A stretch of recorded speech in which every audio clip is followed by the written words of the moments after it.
이수그룹 계열의 PCB 전문 제조업체로 52주 신고가를 기록하고 있는 이수페타시스.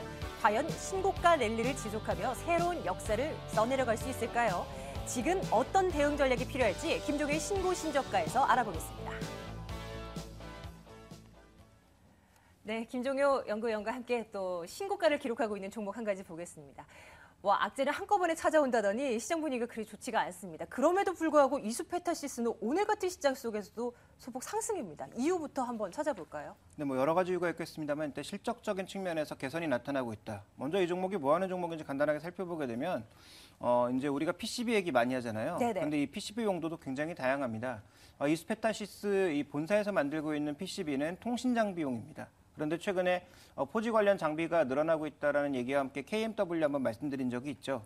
그래서 이수페타시스 같은 경우에도 알카텔 루스턴트라든지 시스코 같은 쪽에 납품을 하는 기업이기 때문에 이쪽에서의 투자가 확대되게 되면 자연스럽게 실적이 좋아지는 부분이 있고요.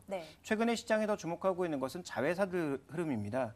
자회사들이 LG전자나 삼성전자, 펜텍에 HDI나 아니면 FPCB 같은 것들을 납품하고 있는데 이런 물량들이 늘어나면서 최근 이제 매출 규모가 연결 기준으로 올라가고 있는 상황이어서 이 자회사들의 실적 개선에 따른 긍정적인 효과가 나타나고 있다. 좀 이렇게 볼 수가 있습니다. 그래서 이런 실적 기대감과 함께 최근에 나타나고 있는 FPCB, PCB 업체의 전반적인 상승에 가장 뒤늦게 부응하고 있다는 관점에서 최근 기관 수급이 굉장히 강화가 되고 있습니다.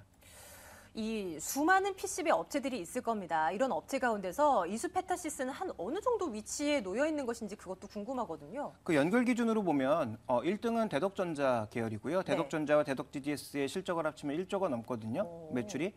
그리고 이제 코리아 서킷가 현재는 4천억대인데 인터플렉스의 물량을 합친다면 거의 1조 가까이 되고요. 그다음에 이 회사가 이제 자회사들 실적을 모두 합쳤을 때 현재 지금 5천억이 조금 안 되는 수준이어서 전체적인 순위를 보면 자회사까지 합쳤을 때 한 3위권 정도 라고 볼 수가 있는 상황이고요. 그런데 이제 다른 업체들에 비해서 굉장히 좀 저평가받고 있다라고 봐야 되겠죠. 1위 업체인 대덕전자나 대덕GDS가 8배에서 한 10배 정도 이상에서 거래가 되고 있고 최근에 이제 주가 급등을 통해서 10배에서 한 12배 정도까지 업그레이드된 상황이고요.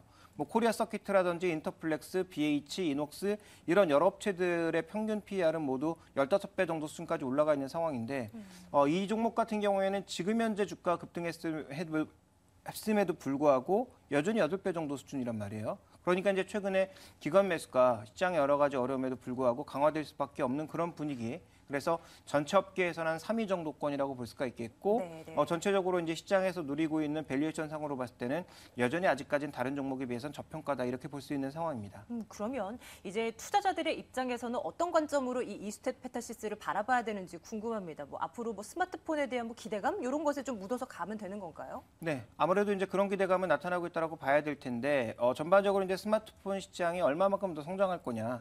이제 성장의 끈은 이머징 쪽으로 돌아갔거든요. 그 이머징 쪽에서 과연 삼성전자가 얼마나 더 성장을 할 거냐 이런 부분들과 더불어서 하이엔드 라인보다는 저가 라인에서 얼마만큼 판매가 잘 이루어질 것이냐 이런 부분들에 이제 발맞춰 갈 것이기 때문에 이 종목의 전반적인 추가 상승 여력은 남아 있다. 그래서 투자해야 된다라고 보고 있는데 저는 여기서 이제 추가 상승 여력은 많으면 한 20% 정도로 보고 있습니다. 그래서 이제 추가 상승 여력은 지금까지의 주가 반등에 비해서는 조금 못 미칠 것이다라고 보고 있습니다만 중요한 건 뭐냐면 이 종목이 지금 2등 종목이란 말이에요.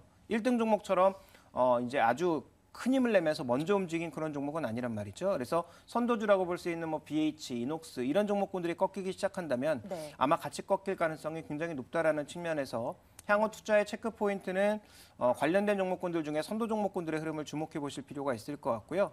그리고 두 번째로는 이제 밸류에이션 매력도가 10배를 넘어가게 되면 제가 보기에는 그만큼 또 떨어진다라고 봐야 되겠죠. 이 종목의 주력은 아까 말씀드렸다시피 통신장비 쪽이기 때문에 통신장비 시장의 변동에 따라서 실제적으로 실적이 둔화되게 되면 자회사 실적이 좋아져 봐야 본사 실적이 줄어든다라는 측면도 있습니다. 그래서 이런 측면에서 놓고 봤을 때 아무래도 선도주의 움직임, 통신장비 쪽의 전반적인 움직임 지켜보면서 교정시 매수 관점으로 보되 추가 상승 여력은 한 20% 정도 내외에서 만족하는 것이 좋지 않을까 이렇게 판단하고 있습니다. 지금이 주가가 20% 정도 오르게 된다면 한 밸류에이션이 한 10배 정도라고 보시는 10배 건가요? 넘어가게 되겠죠. 그 정도의 수준이라면. 그런 겁니까? 알겠습니다. 보유하신 분들이라면 추가적인 상승 노려봐도 당연히 되겠고요. 신규 접근도 지금보다는 조금 밀려야 조금 더 가능합니까? 아니면 저는 지금 지금이라도 가격에서도 충분합니까? 매수가 가능하다라고 보는데 다만 지금 가격에서 이제 신규 매수를 하게 된다면 네. 조금 이제 리스크를 많이 져야 되겠죠. 그래서 뭐 좋은 것은 조정식 매수 관점입니다만 뭐 쉽게 조정을 주지 않는다면 조금씩 물량을 담아 나가는 것도 나쁘지 않다. 다만 이제 최근에 말씀드리고 있는 신고가 종목에 있어서의 전략의 핵심은 네. 추가 수익률을 너무 과대하게 계산하지 말라. 이 부분만 말씀드리고 싶습니다. 명심해야겠습니다. 오늘은 신고가 경신하고 있는 이수페타시스 점검해봤습니다. 앞으로 어떻게 이 흐름을 짚어봐야 될지 체크해봤습니다. 김종효 연구원과 함께했습니다. 말씀 잘 들었습니다.